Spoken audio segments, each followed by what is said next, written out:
ଲୁଚି ଯାଇଛି ମିଥ୍ୟାର ପରିପ୍ରକାଶ ହୋଇଛି। এই जो হাতে গাড়ি দেলা এই কি দুনিয়া মଣିষর রহে রহে মଣିষ পড়িয়া মনিষর রহে নাহি মনিষ পড়িয়া এই जो হাতে গাড়ি দেলা এই কি দুনিয়া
ବାଲି ଉପରେ ପିଲାଟାକୁ ଶୁଆଇ ଦେଇ କିଛି ଦୂରରେ ଯାଇ ପଛପଟ କରି ବସି ପଡିଲା। ପିଲାଟା ଉଚ୍ଚ ସ୍ୱରରେ କ୍ରନ୍ଦନ କରୁଛି। ଏହି ସମୟରେ ମୈତ୍ରେୟ ଋଷି ସେହି ବାଟ ଦେଇ ଯାଉଥିଲେ। ପିଲାଟାର କାନ୍ଦିବାକୁ ଶୁଣିବା ପରେ ପିଲାଟାକୁ ଦୌଡ଼ି ଆସି ପିଲାଟାକୁ କୋଳକୁ ଉଠେଇ ଦେଇଛନ୍ତି। କୋଳକୁ ଉଠେଇ ଦେବା ପରେ ପିଲାଟା କାନ୍ଦିବା ବନ୍ଦ କରିଦେଲା। ମାଟା ଭାବିଲା ବୋଧହୁଏ ମୋ କଳଙ୍କଟା ଏଥର ଲିଭିଗଲା, ପିଲାଟା ଏଥର ମରିଗଲା।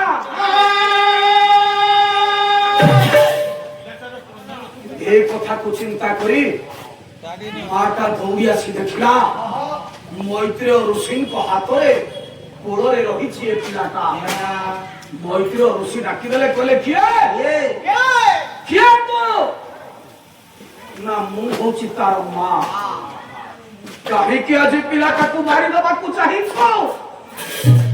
ନା କାରଣ ଏ ପିଲାଟା ମୋ ବାଟର କଣ୍ଟା ସାଜିଛି। କିଏ ତୁ? କହିଲା ମୋ ପରିଚୟ କୁମ୍ଭକର୍ଣ୍ଣ ବୀର ସ୍ୱାମୀ ଦେବ।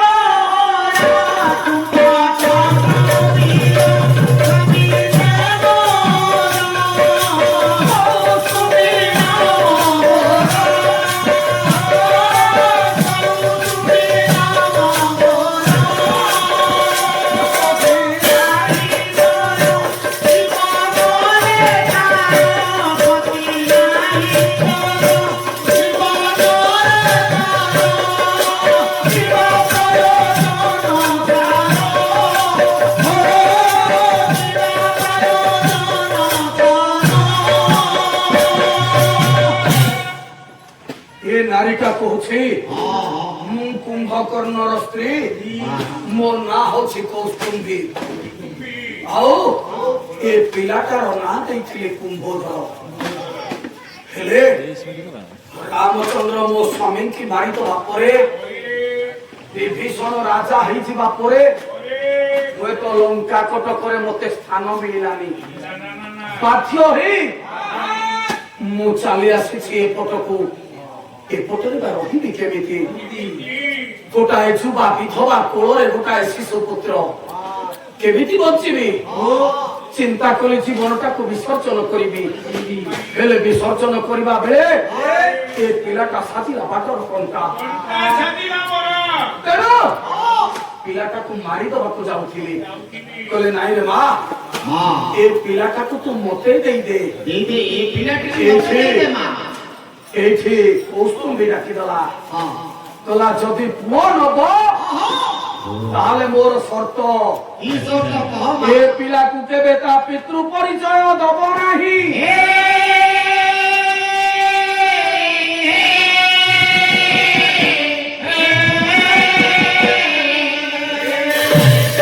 କିଏ ପିଲାଟା ଯେତେ ଦୋଷ କଲେ ମଧ୍ୟ ତାକୁ ଦଣ୍ଡ ଦବ ନାହିଁ। ହେଲା ମା ମୈତ୍ର ଋଷି କହିଲେ ଠିକ ଅଛି। ଠିକ ଅଛି ପିଲାଟାକୁ ନେଇ ମୈତ୍ର ଋଷି ଫେରି ଆସିଛନ୍ତି ଆଶ୍ରମକୁ। ଆଶ୍ରମକୁ କୌସ୍ତୁମ୍ଭୀ ଗଙ୍ଗା ନଦୀରେ ଆତ୍ମବିସର୍ଜନ କରିଛି।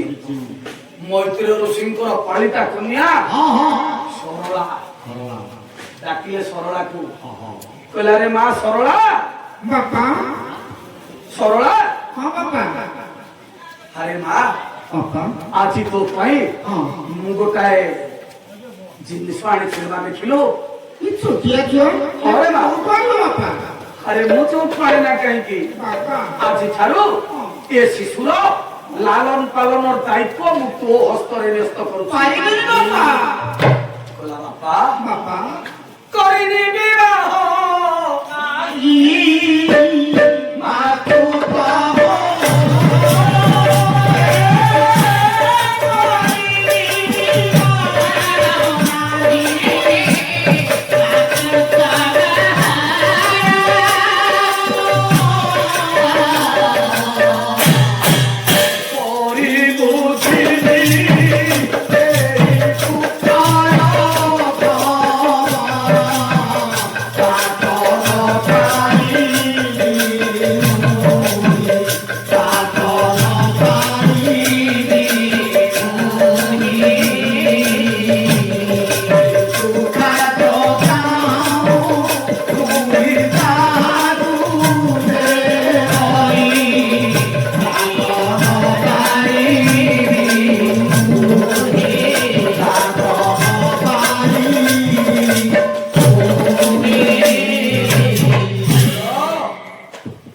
ଆଜ୍ଞା ଝିଅଟା କହିଲା କହିଲା ବାପା ବାପା ମୁଁ କଣ ବିବାହ କରିଛି ମୁଁ କଣ ମା ହେଇଛି ନା ବାପା ଏ ପିଲାର ଖାଦ୍ୟ ମା କ୍ଷୀର ମା କ୍ଷୀର ମୁଁ ତାକୁ କୋଉଠୁ ଦେବି କୋଉଠୁ ଆଣିବି ବାପା ପାରିବେନି ବାପା ମୁଁ ପାରିବିନି ଏ ପିଲାର ଖବର ବୁଝି ପାରିବିନି ପାରିବେନି ବାପା। ବାପା ଏଇଠି ଏଇଠି ମୈତ୍ର ଋଷି ମନ୍ତ୍ର ପୂତ ଜଳ ସିଞ୍ଚନ କରି ପିଲାଟାକୁ ଯୁବକ କରିଦେଇଛନ୍ତି।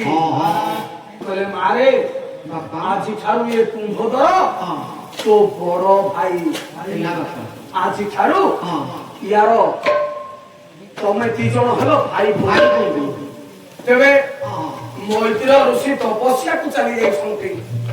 ମାତ୍ର ଏ ରାକ୍ଷସ ସନ୍ତାନ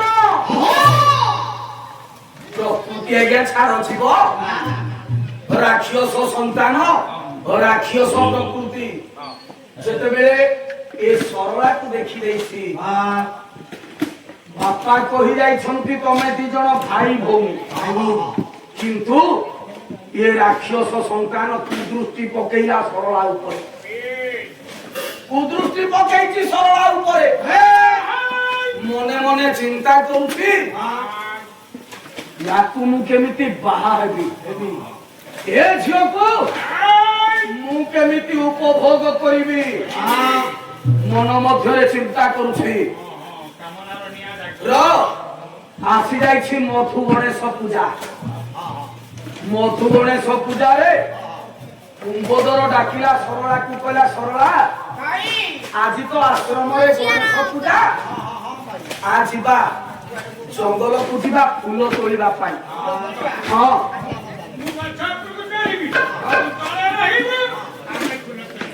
କୁମ୍ଭୋଦର ଚଢ଼େ ବୃକ୍ଷରେ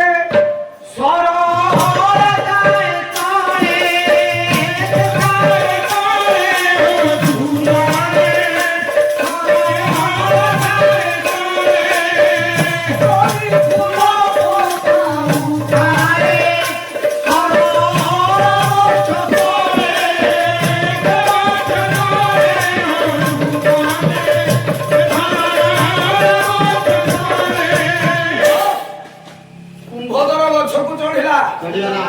ଫୁଲକୁ ପେନ୍ଥା ପେନ୍ଥା ତୋଳିଲା ତୋଳି ସରଳାର ବକ୍ଷୋଜ ଉପରକୁ ପକେଇଲା ଓହ୍ଲେଇ ଆସିଲା ସରଳା ଭାବୁଛି ସରଳା ଭାଇ ମୁଁ ଗଛ ଉପରେ ଅଛି ଫୁଲ ତଳେ ପଡ଼ିଲେ ନଷ୍ଟ ହେଇଯିବ ତୁ ତଳେ ଦେଖା ମୁଁ ସବୁ ଫୁଲ ପକଉଛି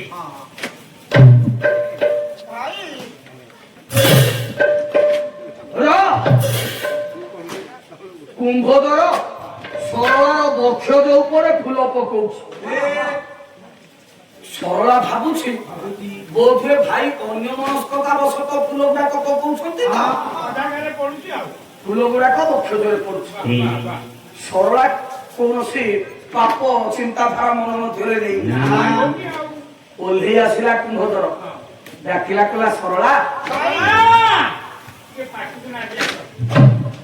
ସରଳା ଭାଇ ମୁଁ ଯାହା ପଚାରିବି ତୁ ସତ କହିବୁ ହଁ ଭାଇ ସତ କହିବୁ ନା ମିଛ କହିବୁ ବାତ କହିଲେ କି ଆମେ ଭାଇ ଭଉଣୀ ଏ ସତ କଥା କହିଲି ସରଳା କଣ ସେଇଠି କହୁନୁ ସରଳା ଭାଇ ସତ କଥା କହିଲେ କି ମୋ କଥା ମୁଁ ଯୋଉ ଫୁଲ ଗୁଡ଼ିକ ପକାଉଥିଲି ସେଟା ସବୁ କୋଉଠି ପଡୁଥିଲା ଏମିତି କାହିଁ କହୁଛୁ ର କହି କହିକି ଆସିବୁ ନାଗେ ହଁ ସରଳା ତମେ ମନ କଷ୍ଟ କର ଆ ସତ କଥା ପାଖକୁ ଲାଗିଆ ର ସରଳା ଭାଇ ଏ ଫୁଲ ଗୁଡାକ ଗଛ ଉପରୁ ପଡିବା ଆଉ କୋଉଠି ପଡିବା ୟା ଭିତରେ ତୁ କଣ କିଛି ଜାଣିପାରିଲୁନି ନା ଭାଇ ଫୁଲ ତ ପଡ଼ିଲେ ମୁଁ ତୋଳିବି ହଁ। ଜାଣିନାହାନ୍ତି କଣ ଏ ସରଳା ଭାଇ ଇଏ ହଉଛି ଇଙ୍ଗିତ ଓ ଗୀତ ହଁ କଣ ଭାଇ ମନେ ମନେ ମୁଁ ତତେ ଭଲ ପାଉଛି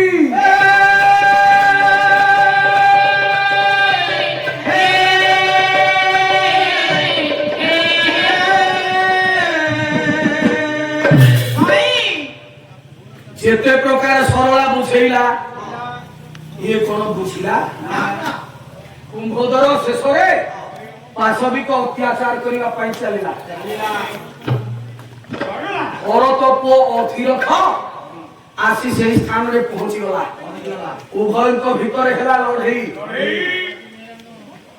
କୁମ୍ଭଧରକୁ ପରାସ୍ତ କରି ସରଳାକୁ ଧରି ନିଜ ରାଜ୍ୟକୁ ଚାଲି ଯାଇଛି କୁମ୍ଭଧର ଯାଇ ମୈତ୍ର ଋଷିଙ୍କ ପାଖରେ କହିଲା ବାପା ଅଧିରଥ ସରଳାକୁ ଜୋର ଜବରଦସ୍ତ ଛଡେଇ ଦେଲା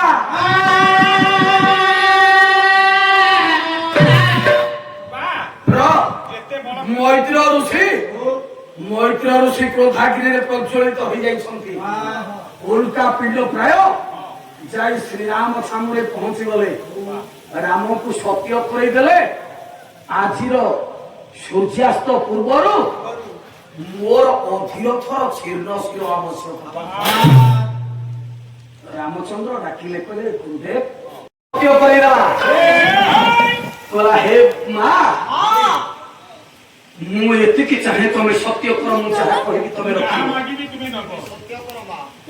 ସୀତା ସତ୍ୟ କରିଦେଇଛନ୍ତି ଅଧିରଥକୁ ଆଜିର ସୂର୍ଯ୍ୟାସ୍ତ ପର୍ଯ୍ୟନ୍ତ ରକ୍ଷା କରିବ ରାମଚନ୍ଦ୍ର ସତ୍ୟ କଲେ ଅଧିରଥକୁ ମାରିବେ ସୀତା ସତ୍ୟ କଲେ ଅଧିରଥକୁ ବଞ୍ଚେଇବେ ତେବେ ରାମଚନ୍ଦ୍ର ଯେତେବେଳେ ପହଞ୍ଚିଲେ ଅଧିରଥ ଶୟନ କକ୍ଷ ଭିତରେ ଅଛି ସୀତା ଦ୍ୱାର ଜଗିକି ବସିଛନ୍ତି ଭିତରକୁ ଛାଡ଼ିଲେନି ସୀତା ଶେଷରେ ରାମଚନ୍ଦ୍ର ଡାକିଲେ ସୀତେ ଗୋଟାଏ କଥା ଶୁଣ ଯଦି ତମେ ଅଧିରଥକୁ ନ ଦବ ତାହେଲେ ନିଜେ ମରିବା ପାଇଁ ପ୍ରସ୍ତୁତ ହୁଅ ରାମଚନ୍ଦ୍ର ଶର ନିକ୍ଷେପ କରୁଛନ୍ତି ସୀତାଙ୍କୁ ମାରିବା ପାଇଁ ସୀତା ପ୍ରଭୁଙ୍କର ନାମ ନେଇ ଚାଲିଛନ୍ତି ଯେତେ ଶର ଯାଉଛି ପ୍ରତ୍ୟେକଟା ଶର ସୀତାଙ୍କ ପାଖରେ ନିଷ୍ଫଳ ହେଇଯାଇଛି ଶେଷରେ ରାମଚନ୍ଦ୍ର ବ୍ରହ୍ମାସ୍ତ୍ର ଧରିଲେ ବ୍ରହ୍ମାଙ୍କୁ ସ୍ମରଣ କରିନ ବ୍ରହ୍ମ ଅସ୍ତ୍ର ଧରିଲେ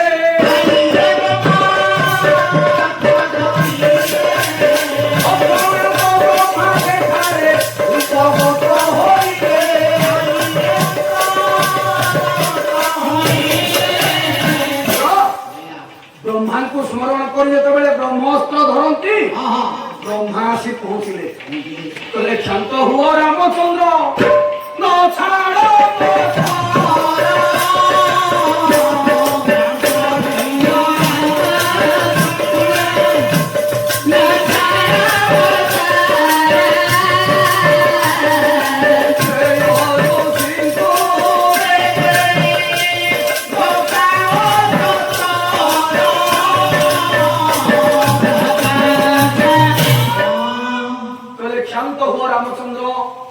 তুমি ଏ ବ୍ରହ୍ମସ୍ତ୍ର ଛାଡ଼ନି ରୁହ କଥାଟାକୁ ଆଗେ ବୁଝିବା କାହିଁକି ସେ ତାଙ୍କୁ ମାରିବାକୁ ଯାଉଛ ତେବେ ଏଇଠି ରାମଚନ୍ଦ୍ର କହିଲେ ମୁଁ ସତ୍ୟ କରିଛି ଆଜିର ସୂର୍ଯ୍ୟାସ୍ତ ପୂର୍ବରୁ ଅତିରଥକୁ ବିନାଶ କରିବି ଏପଟରେ ମା ସୀତା କହିଲେ ମୁଁ ସତ୍ୟ କରିଛି ସୂର୍ଯ୍ୟାସ୍ତ ପର୍ଯ୍ୟନ୍ତ ଅତିରଥକୁ ରକ୍ଷା କରିବି ତେବେ ଏଇଠି ମା ଅମ୍ବିକାଙ୍କୁ ମା ସୀତା ସ୍ମରଣ କଲେ କହିଲେ ହେ ମା ଏଇଠି ତମେ କିଛି ବୁଦ୍ଧି ଦିଅ ଏଇଠି ବ୍ରହ୍ମା କହିଲେ କହିଲେ ଗୋଟାଏ କାମ କର ତମେ ମୈତ୍ର ଋଷିକି ଡାକ ଆଉ କୁମ୍ଭୋଦରକୁ ମଧ୍ୟ ଡାକ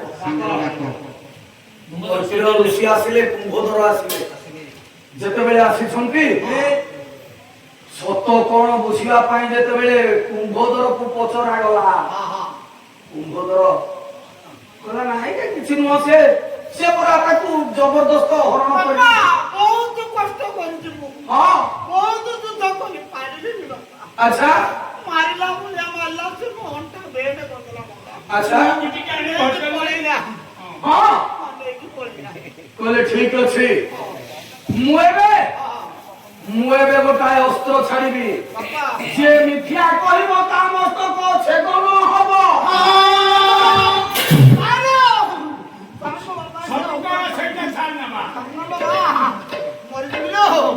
ମୈତ୍ର ଋଷିଙ୍କ ପାଦ ତଳେ ପଡିଗଲା କୁମ୍ଭୋଦର କହିଲା ବାପା ମୁଁ ମିଛ କହିଥିଲି ବାସ୍ତବ କଥା ମୁଁ ତାକୁ ପାଶବିକ ଅତ୍ୟାଚାର କରିବାକୁ ଗଲା ବେଳେ ଅତିରଥ ରକ୍ଷା କରିଛି ସତ୍ୟାସତ୍ୟ ଜଣା ପଡିଗଲା ମୈତ୍ର ଋଷି ଏଠି ହାତ ଯୋଡ଼ିଦେଲେ କହିଲେ ମୋ ସତ୍ୟ ମୁଁ ଫେରେଇ ନେଉଛି କାରଣ ମୁଁ କଥା ଦେଇଛି ସିଏ ଦଣ୍ଡ ଯେତେ ଦୋଷ କଲେ ବି ଦଣ୍ଡିତ କରିବି ତେଣୁ କୁମ୍ଭୋଦରକୁ ନିର୍ବାସନ ଦେଇ ଦିଆଗଲା ଅତିରଥ ଏବଂ ସରଳା ଆନନ୍ଦରେ କାଳତିପାତ କଲେ କାରଣ ଚତୁର୍ପାର୍ଶ୍ୱ ଫାଙ୍କା ହେଇଗଲା ଯେତେବେଳେ ଫାଙ୍କା ହେଇଗଲା 2 ଘଣ୍ଟାର ବିଷୟ 10 ମିନିଟ ଭିତରେ ସାରିବାକୁ ପଡିଲା ବହୁତ ରସାଳିଆ ବିଷୟଟା ଥିଲା ହେଲେ କଣ କରିବା ଦ୍ୱିତୀୟ ପାଳି କଥା ଯେତେ ସୁନା ଲିପି ଦେଲେ ବି ଲୋକ ରହିବେନି